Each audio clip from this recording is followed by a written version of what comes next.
Using nothing but his body fat, he blocks every cannonball fired at him. He grabs a ship anchor with one hand and captures the entire enemy fleet. He becomes the kingdom's greatest protector. He's not a superhero. He's just an ordinary guy who stumbled into a land of tiny people. This man is Gulliver. Back in New York, he works in the mailroom of a newspaper. He's shy and lacks confidence. He lives in his own fantasy world. He can't bring himself to tell Darcy, the travel editor, how he feels about her. One day, Darcy gives Gulliver a chance. She sends him to report on the Bermuda Triangle and surrounding waters. Gulliver accepts the assignment. A tour guide sets him up with a small yacht. Gulliver sails into Bermuda waters alone. The long voyage makes him drowsy. When he wakes up, his boat is caught in a violent storm. Massive waves toss him from bow to stern. Gulliver tries calling for help on his phone. A giant waterspout sucks him and the entire boat into the air. Everything comes crashing down. Gulliver regains consciousness on a strange beach. Hundreds of tiny ropes bind his body. He looks around in shock. Hundreds of people the size of his fingers surround him. They're securing him to the ground with various tools. Gulliver tries to break free.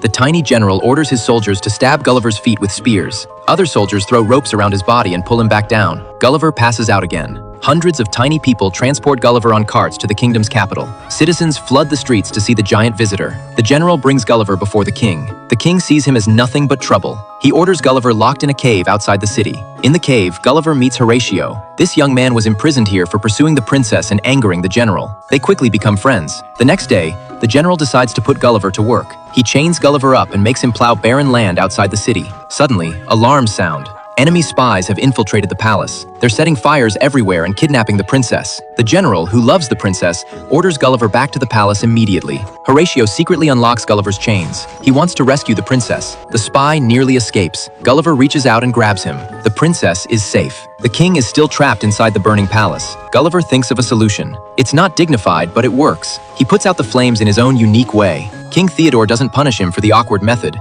Instead, he declares Gulliver a hero in front of everyone. To thank him for saving his life, the king invites Gulliver to a celebration feast. He builds Gulliver a mansion by the sea. At the banquet, Gulliver lies and claims he's the president of Manhattan. The king believes every word. His respect for Gulliver grows even stronger. Gulliver asks Horatio about his progress with the princess. The young man has no idea how to talk to women. Gulliver starts coaching Horatio on how to win the princess over. Armed with modern romantic ideas, Horatio uses sweet words and unique dance moves to capture the princess's heart. That night, Gulliver gets word that his yacht wreckage has been found. Once the boat is repaired, he can return to New York. Gulliver checks his phone voicemails. They're all from Darcy. She sounds disappointed and angry. His mood hits rock bottom. After thinking it over all night, Gulliver decides to stay in the tiny kingdom. The king is thrilled. He immediately appoints Gulliver as the kingdom's general. The former general becomes second in command. Edward can't accept this arrangement. His pride won't allow it. He sneaks into the control room and shuts down all coastal defense systems. The rival king